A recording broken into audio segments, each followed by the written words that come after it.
Assalamualaikum warahmatullahi wabarakatuh.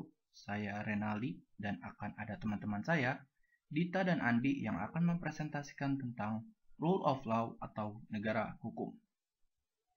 Baik. Jadi, apa yang dimaksud dengan negara hukum? Menurut pasal 1 ayat 3 Undang-Undang Republik Indonesia tahun 1945, negara Indonesia adalah negara hukum. Akan tetapi tidak ditemukan uraian lebih lanjut tentang makna negara hukum tersebut. Apakah negara hukum dalam arti rule of law atau Rechtsstaat? Untuk menjawab hal tersebut, kita harus tahu negara hukum dalam arti rule of law atau Rechtsstaat. Yang pertama adalah rule of law.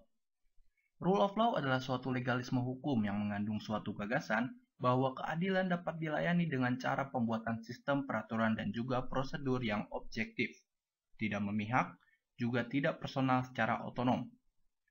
Rule of law adalah suatu doktrin hukum yang mulai muncul pada abad ke-19, bersamaan dengan kelahiran negara konstitusi dan demokrasi. Rule of law adalah rule by the law dan bukan rule by the man. Ini diartikan konsep tentang common law, di mana segenap lapisan masyarakat dan negara menjunjung tinggi supremasi hukum yang dibangun di atas prinsip keadilan. Selanjutnya adalah Rechtsstaat. Rechtsstaat adalah sebuah doktrin hukum di dataran Eropa yang berasal dari sistem hukum Jerman, yang dimana memiliki tradisi birokrasi yang kuat dan tidak selalu dapat dikendalikan oleh elit politik. Rechtsstaat diketahui muncul sebagai upaya menentang absolutisme raja atau penguasa pada saat itu. Jadi, apa itu negara hukum Indonesia khususnya? Jawabannya adalah negara hukum Pancasila. Negara hukum yang didasarkan pada bunyi-bunyi Pancasila. Ini mengartikan bahwa Indonesia memiliki pemaknaan tersendiri dalam menentukan ciri negara hukum Indonesia.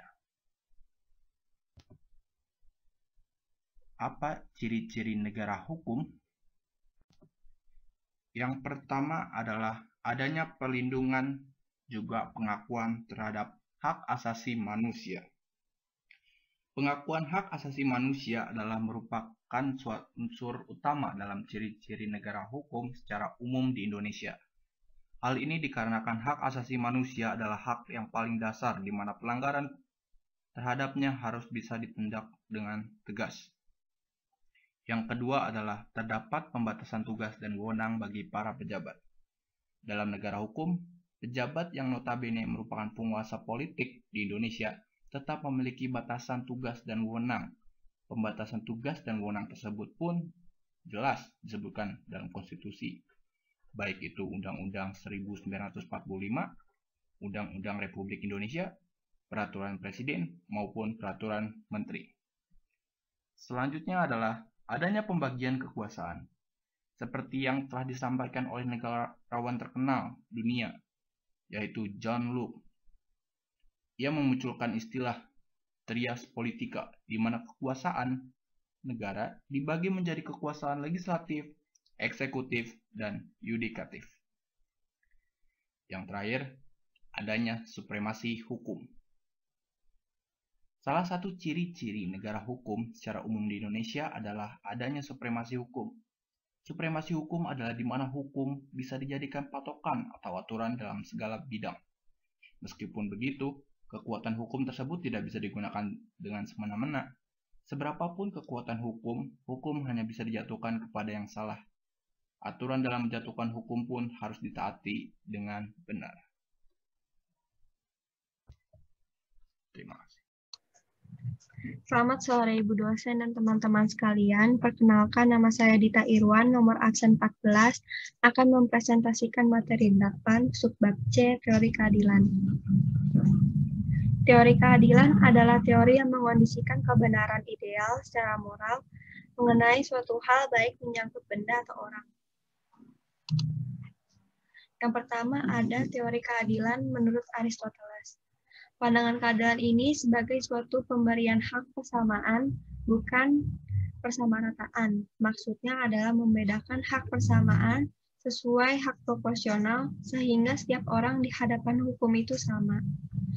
Aristoteles membagi keadilan menjadi 5 macam, yaitu keadilan distributif. Adalah keadilan yang memberikan kepada setiap orang menurut prestasinya. Keadilan ini berkaitan pada distribusi, honor, kekayaan, dan barang-barang lain. Contohnya, bos yang memberi gaji lebih pada karyawan yang rajin dan profesional. Yang kedua ada keadilan komutatif. Adalah keadilan yang memberikan sama banyaknya kepada setiap orang tanpa melihat prestasinya. Keadilan ini berkaitan dengan peranan tukar-menukar barang dan jasa.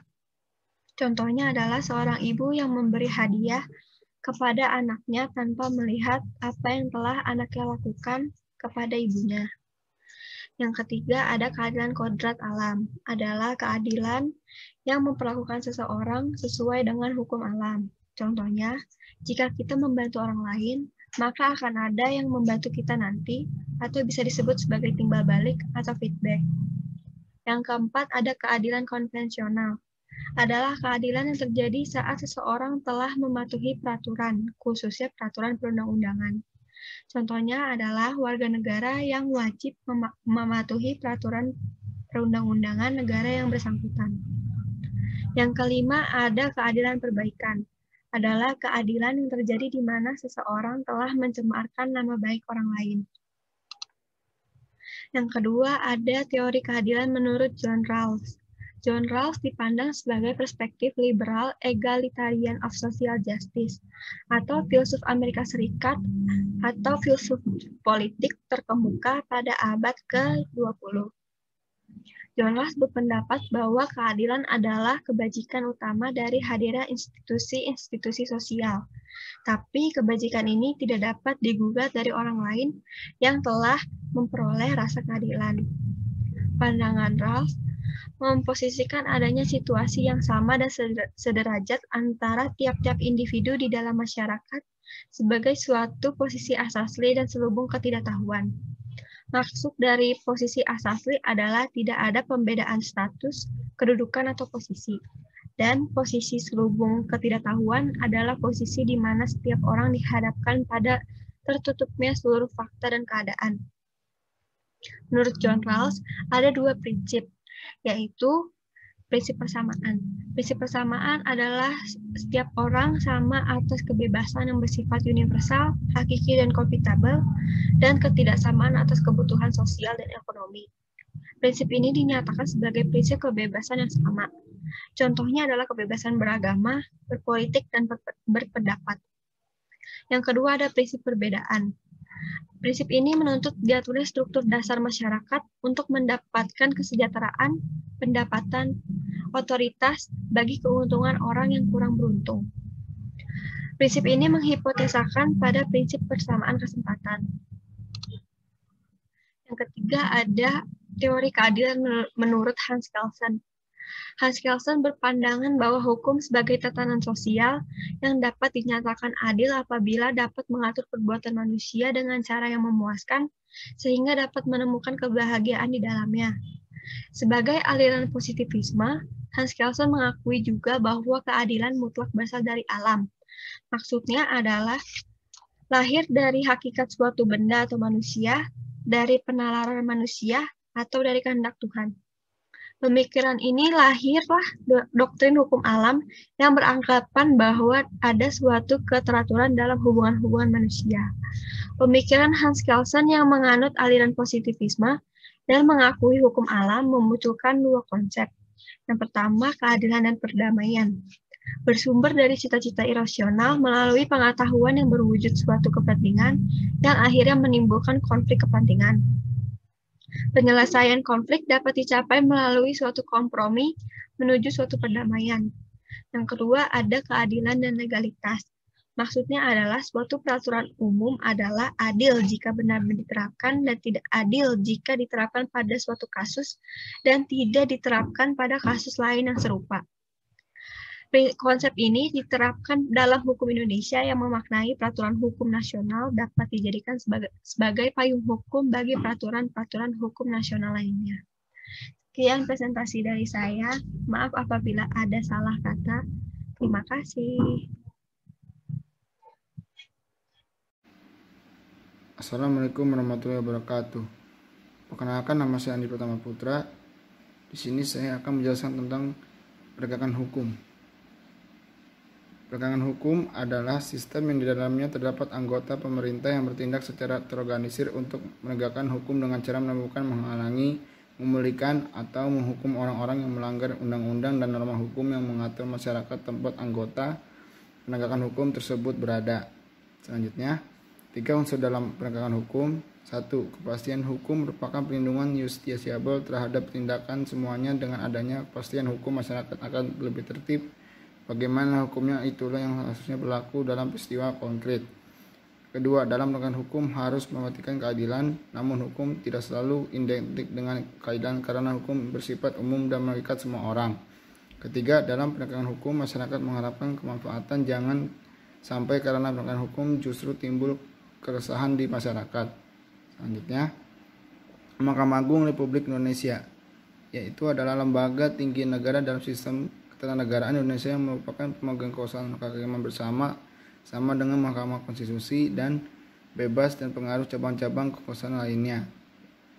1. Tujuan dibentuknya Mahkamah Agung itu mengawasi jalannya peradilan di seluruh Indonesia, mengawasi perbuatan hakim di seluruh Indonesia, mengawasi perbuatan hakim serta peradilan, meminta keterangan, laporan, dan semua peradilan. Yang terakhir, peradilan tingkat pertama untuk mengadili perselisihan. Mahkamah Konstitusi Republik Indonesia itu adalah lembaga tinggi negara dalam sistem ketatanegaraan Indonesia yang merupakan pemegang kekuasaan kehakiman bersama-sama dengan Mahkamah Agung. MKRI mempunyai 4 kewenangan dan 1 kewajiban sebagaimana diatur dalam Undang-Undang Dasar 1945.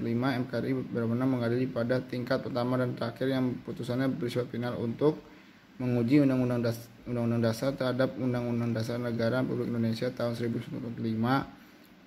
Yang kedua, memutus sengketa kewenangan lembaga negara yang kewenangannya diberikan oleh Undang-Undang Dasar Negara Republik Indonesia tahun 1945.